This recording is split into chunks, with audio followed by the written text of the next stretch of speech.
Bonsoir et bienvenue dans Sport 10, votre magazine qui traite de l'actualité sportive du département. Ce soir, nous parlerons de handball avec les playoffs qui s'annoncent pour clôturer le championnat organisé sous forme de challenge. Avec Bertrand Blombou, nous reviendrons sur ce qui nous attend pour ces playoffs. Bonsoir Bertrand. Bonsoir ces dames. Et puis nous resterons dans le sport collectif avec du 3-3 cette fois et l'association Douvanouka qui organise son premier tournoi et Bernard Ellis, le président de l'association, est avec nous ce soir pour nous présenter ce tournoi. Bernard, bonsoir. Bonsoir Séverine. Il sera également accompagné d'Erika Otterville, bonsoir. Bonsoir. Et puis de Vivian Glandor, donc pour tout nous dire sur ce tournoi qui aura lieu à Petit-Bourg. Bonsoir oui. Vivian. Bonsoir. Alors, donc, nous reviendrons également ce soir dans ce magazine sur le championnat de pétanque qui s'est déroulé également le week-end dernier à Bémao. Et on débute avec le cyclisme et la reprise des compétitions pour l'UFOLEP. Une conférence de presse était organisée pour présenter ce qu'il y aura comme nouveauté avec l'accompagnement d'HD Vélo. Nous nous sommes donc rendus à cette conférence de presse et vous découvrez plus d'informations avec Devrick Farasman qui est à l'UFOLEP. C'est important pour nous de se connecter avec un acteur important du territoire, un acteur qui veut monter en compétence, qui veut faire monter la discipline cyclo. Donc oui, c'est important pour nous que l'UFOLEP, une entité aussi importante sur le territoire au niveau du cyclisme, puisse s'associer à un grand magasin comme HD Vélo. C'est déjà grand pour nous aujourd'hui de signer aujourd'hui avec l'UFOLEP parce que l'UFOLEP aujourd'hui fait partie du cyclisme. Alors pour nous, c'est très important de signer avec eux parce que ça nous permet aujourd'hui que le cyclisme, par tout ce qui s'est passé dernièrement, le Covid et tout, de reprendre l'activité vélo. Et le plus important pour nous, ça va être là, c'est promotionner l'activité, bien sûr, l'UFOLEP, et qu'en fait que ça fonctionne très très bien. Ça va nous permettre en fait de développer aujourd'hui le cyclisme aujourd'hui au niveau de l'UFOLEP, apporter aujourd'hui des nouveaux projets avec l'UFOLEP, surtout au niveau du VTT, parce que c'est vrai que cette discipline n'avait pas été développée avant. Et bien sûr, promouvoir, comme je vous ai dit tout à l'heure, le cyclisme en général et que l'activité reprenne surtout. La convention va apporter surtout plus de visibilité pour les pratiquants, pour le grand public, aussi en termes de sécurité. Grâce à HD Vélo, on pourra avoir des arches notamment à l'arrivée, pouvoir avoir des voitures ouvreuses, des voitures balais, pour pouvoir aussi équiper les commissaires. Les commissaires, ce sont ceux qui cadrent la course cycliste, pouvoir les équiper de façon matérielle, de façon intéressante grâce à HD Vélo. Donc promouvoir la sécurité pour les activités cyclistes et donner une meilleure visibilité à l'activité cycliste à l'UFOLEP. Promouvoir l'activité, mais surtout plus de sécurité pour les participants des courses UFOLEP. Voilà ce qu'il faudra retenir. Un message en tout cas qui se veut rassurant pour les amoureux de la petite reine. On reste dans le vélo avec ce week-end de la première édition du Grand Prix RCI qui a débuté ce jour avec l'épreuve du contre-la-montre par équipe. Et donc nous revenons sur la présentation de cette compétition de cyclisme qui va tenir en haleine les passionnés durant tout un week-end. Ça va être une belle manifestation qui va pouvoir accessoirement faire les loups sortir du bois, et ces fameux loups qui peut-être seront mis en avant durant le prochain Tour cycliste de Guadeloupe. C'est une épreuve de 3 étapes, un contre-la-montre par équipe le vendredi, une étape qui va laisser des séquelles, celle le samedi entre Déhay et Saint-Claude avec une arrivée en montagne, donc il y aura forcément des gens qui vont prendre de l'avance et d'autres qui seront distancés, et puis une étape de fête dimanche en ligne avec un parcours, un circuit au cœur de Jarry, où là, les rouleurs vont s'en donner à cœur joie, peut-être essayer de rattraper le temps perdu pour ceux qui ne sont pas des grimpeurs le samedi. Donc je pense que ça va être une belle fête, mais au-delà du vainqueur, au-delà de l'aspect sportif, c'est une occasion pour les Guadeloupéens qui sont férus de cyclisme, c'est le premier sport en Guadeloupe, il ne faut pas l'oublier, de se retrouver sur la route, de se retrouver entre eux, de venir avec la glacière, de venir avec la voiture au bord de la route et de profiter justement pour pouvoir refaire la fête, revivre comme c'était le cas il y a 2 ans et demi, 3 ans. C'est excellent parce que c'est notre vocation d'inciter les organisateurs à organiser des belles épreuves et surtout des épreuves qui sont cohérentes par rapport autour de la Guadeloupe qui, rappelons, est un événement sur 10 jours. Donc il faut des épreuves de cet acabit pour que les coureurs puissent être compétitifs.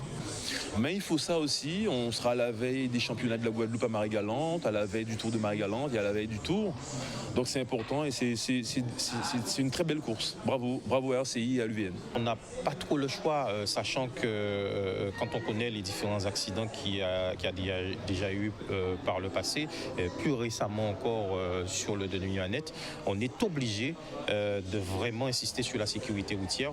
Et c'est vrai que ce Grand Prix aussi, on va tâcher de rappeler les règles de sécurité, les règles les notions de partage de la route.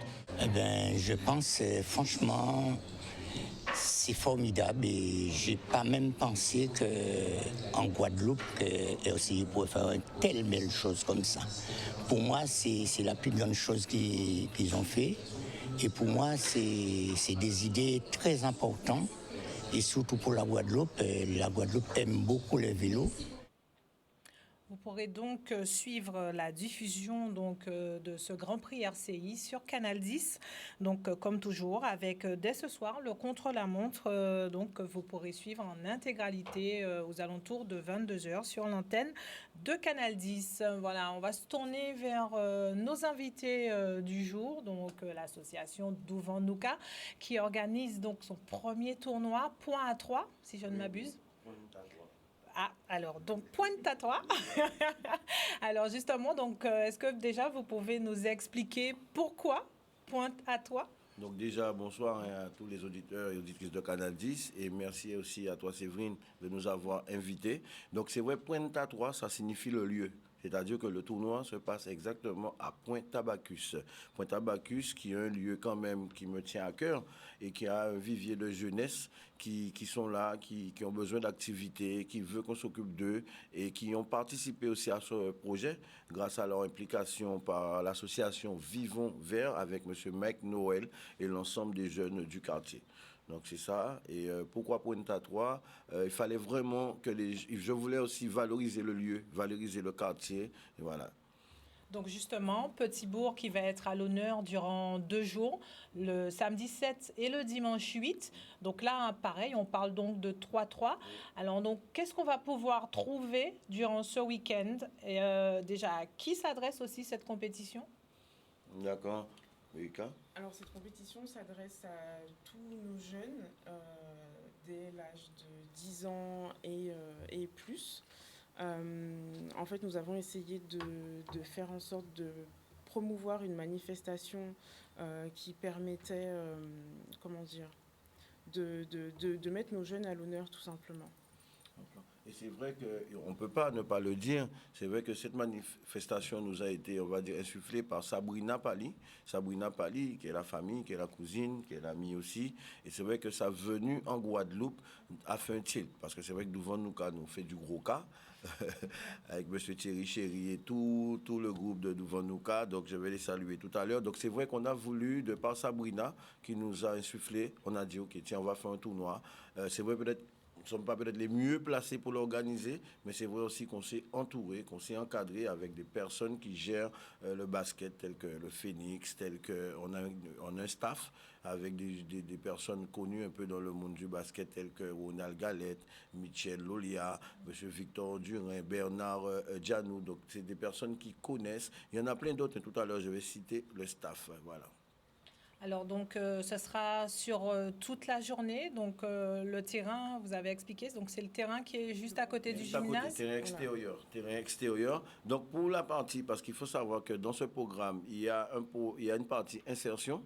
Donc, avec le RSMA et la mission locale qui sont avec nous et que je remercie beaucoup, monsieur le colonel, madame Villova et toute l'équipe qui sont avec nous. On aura aussi on aura d'autres activités autour. Hein, et il y a la partie Urban Street que je vais laisser le soin à monsieur Glandor de présenter dans un moment. Mais c'est vrai aussi que sur la partie tournoi, nous tenons à ce que le 3-3 soit valorisé, les règles du 3-3 soient valorisées et qu'on prenne de bonnes habitudes et que nos jeunes, après, qu'ils puissent comprendre les règles. Et le but, peut-être même, c'est de former un championnat 3-3 après. d'où la présence de Johanna Tayo en tant que marraine de la manifestation, avec qui on a déjà échangé beaucoup, qu'on a déjà fait des partenariats et qui sera la marraine. Et je pense qu'elle aussi, elle va ramener un plus aussi dans ce tournoi pour que tout se passe bien et pour que les choses soient correctes. Voilà. Johanna Tayo, donc, dont vous parlez, et qui est normalement avec nous, donc également à distance, mais elle est présente justement. Johanna, bonsoir. Bonsoir. Bonsoir tout le monde. Alors Bonsoir, justement, donc marraine de cet événement, c'est vrai que ça fait quelque temps que vous êtes rentrée en Guadeloupe avec cette volonté justement de pouvoir développer le 3-3 et on va dire que c'est un premier pas après effectivement la création de votre club 3-3, c'est de pouvoir maintenant commencer à diffuser le message autour du 3-3. Oui, tout à fait. Moi, à mon retour, j'avais pour but justement de développer le basketball 3-3, qui est une nouvelle discipline. Et je pense que nous avons des très bons athlètes en Guadeloupe pour cette discipline. Du coup, je veux tout d'abord créer une communauté 3-3, donc initier les joueurs, bien évidemment, à cette nouvelle discipline pour leur donner des opportunités, ma foi, pour tout simplement gagner des tournois et pouvoir faire des tournois dans le monde entier, puisque c'est international. Et une fois qu'on va créer cette communauté 3-3, là, on pourra être satisfait et avoir des joueurs aguerris en Guadeloupe concernant le basketball 3-3. En tant que marraine sur ces 2 jours, quel va être votre apport sur ce tournoi ?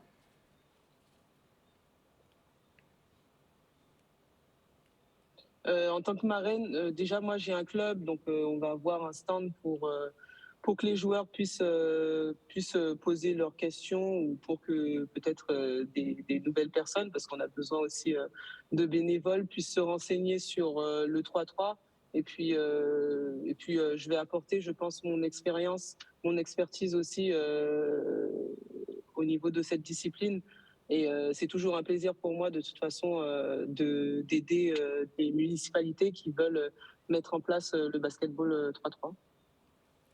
Alors justement, vous avez le sentiment que les choses commencent vraiment à prendre et qu'il y a de bonnes perspectives, comme vous le disiez, avec de bons athlètes, des aptitudes, des joueurs avec des aptitudes pour le 3-3. Donc ça laisse vraiment présager une vraie possibilité de développement.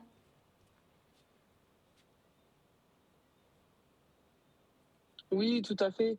Je pense que les joueurs, ils sont pas encore bien au courant de comment ça se déroule le 3-3, comment on procède avec le 3-3, puisque c'est pas une discipline. Enfin, la Guadeloupe joue au basketball 3-3 sur les playgrounds tous les jours, mais le 3-3 avec tout le règlement, ils sont pas forcément au courant de tout. Et je pense que ça commence à venir et ça viendra avec l'aide de la ligue, des clubs qui voudront mettre en place des tournois 3-3 et puis des municipalités et des associations comme celle de Petit-Bourg. Je pense que ça va se développer petit à petit. Il faut dire que le 5-5 en général, c'est une saison régulière et puis après on enchaîne par le 3-3. En France, en tout cas, c'est assez ça. Du coup, c'est le temps de mettre en place en Guadeloupe et de tenir informé tout le monde, tout simplement. On peut espérer donc que ce tournoi de Petit-Bourg soit un premier pas vers des événements de plus en plus nombreux autour du 3-3. Oui, Petit-Bourg, c'est une très bonne initiative de leur part. Car tout simplement, le 3-3, il faut dire que c'est un autre contexte. Ça reste du basket, mais c'est beaucoup d'ambiance, beaucoup de partage, c'est beaucoup de jeux spectaculaires, c'est des matchs de 10 minutes. Du coup, on y trouve aussi beaucoup d'animation autour. Et je pense que Petit-Bourg lance un peu le premier tournoi 3-3 avec beaucoup d'animation autour. Donc ça sera intéressant pour tout le monde, pour ceux qui font du basket, ceux qui ne font pas non plus, Le but, ça sera de passer un bon moment et je pense que c'est une très belle initiative de la part de Petit Bois. Merci en tout cas, Johanna. On vous retient pas plus longtemps. On sait que vous avez des obligations, des séances d'entraînement. Donc, on va poursuivre avec nos invités en plateau. Merci en tout cas à vous, en tant que marraine, d'être venue aussi porter le message pour justement donc, ce tournoi qui va se tenir, on le rappelle, les 7 et 8 mai 2022. Super. Merci beaucoup à tous et puis à très bientôt. Voilà, donc justement, donc Johanna Taillot, c'est vrai que c'est une marraine de qualité, c'est une marraine de choix, et donc ça va aussi donner un boost à cette compétition. Voilà. Après, vous savez, on ne peut pas avoir la prétention de tout faire bien, surtout quand c'est la première fois qu'on s'essaie à l'exercice. Mais c'est vrai aussi que nous sommes vraiment encadrés avec des personnes de qualité. Nous avons créé un staff, comme elle dit, hein, Johanna, c'est pour que les règles du 3-3 soient vraiment respectées et pour qu'on puisse avoir un bon départ. Je voudrais aussi parler de cette partie Urban Street qui est importante pour nous, c'est très importante dans la mesure que on avait déjà ce programme qui devait se faire en décembre. Et on s'est dit, tiens, on fait un tournoi de basket. On sait que le basket et puis la musique, le rap et tout. Donc, on a décidé justement d'ajouter un programme Urban Suite. Et je vais laisser le soin à M. Vivien Glodor, alias Burnit, d'en parler. Ah ben, on vous écoute. Bonsoir. Oui, donc qui dit tournoi de basket, il y a effectivement des liens entre tournoi de basket et l'ambiance, l'animation qui sera autour. Nous, on a décidé de donner une coloration, une influence hip-hop à ce tournoi. Et dans ce cadre-là, en fait, j'ai sollicité différents acteurs locaux, guadeloupéens, de la culture hip-hop. Et on va vous préparer vraiment des animations autour qui seront festives, qui seront enjouées et qui vont encore apporter une valeur ajoutée à ce tournoi pour qu'on puisse vraiment passer un bon moment ensemble. Alors, j'ai décidé de mettre en place en fait des animations autour des différentes branches de la culture hip-hop. Donc, au niveau du street art, il y a l'artiste qui s'appelle Yesru qui va venir, qui va nous faire une prestation live qui aura bien sûr un lien avec la thématique du basket et du sport. Nous avons aussi au niveau du beatmaking des personnes qui créent la musique. On a l'artiste qui s'appelle Unique, qui va aussi venir et qui pourra nous présenter un peu sa composition, ses différentes compositions musicales. Et au niveau de la danse, on a un artiste qui s'appelle Gandalf et qui lui représente beaucoup au niveau local sur la danse. Et bon, je veux citer que ces trois-là, mais il y aura des petites surprises aussi.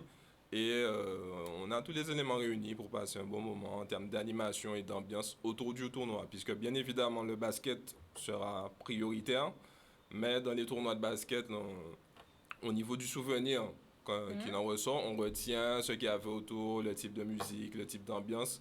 Et tous ces aspects-là, dans le cadre du tournoi, seront bien travaillés pour qu'on puisse vraiment passer un bon moment ensemble. Alors, beaucoup de choses. Donc, comment tout ça va s'articuler sur justement cet espace à côté du gymnase, parce qu'il faut quand même des terrains pour pouvoir pratiquer et il faut aussi un espace pour que tout ce qui est street puisse s'exprimer. Donc, dans votre organisation, comment vous avez prévu du coup d'articuler tout ça? Bon, comme on vous dit, Vivien, c'est le responsable culturel, donc fait de la partie, le programme culturel, donc c'est lui qui s'en occupe et chaque personne reste à sa place. Et je voudrais ajouter quelque chose aussi, c'est que nous avons la partie culinaire. La partie culinaire où nous avons les commerçants de la zone de Pointe-à-Bacchus qui sont prioritaires sur cette manifestation, qui ont travaillé avec nous sur ce qu'ils vont proposer au public, que ce soit les basketteurs, que ce soit aussi le public qui vient. Et franchement, je les encourage à continuer parce qu'elles se sont données à fond, telles que Marie-Ève Coquin, Karine Joliment, Monsieur Gott, Christophe, ancien basketteur, ok. Donc ils sont là. Donc en fait, chaque personne, il y a des pôles et je pense il y a un responsable dans chaque pôle et ensuite on emboîte tout ça pour faire Pointe à 3. Voilà. Alors justement, donc l'espace qui sera dédié au basket, comment on va circuler? Moi, en tant que spectateur, si je viens voir, je veux voir du basket, mais en même temps, je veux un peu profiter du street art, je veux un peu profiter aussi de tout ce qui tourne autour de l'animation musicale et tout. Du coup, dans la circulation, comment ça va se passer? Si je suis au basket, est-ce que je peux tout voir? Est-ce que je pourrais tout faire?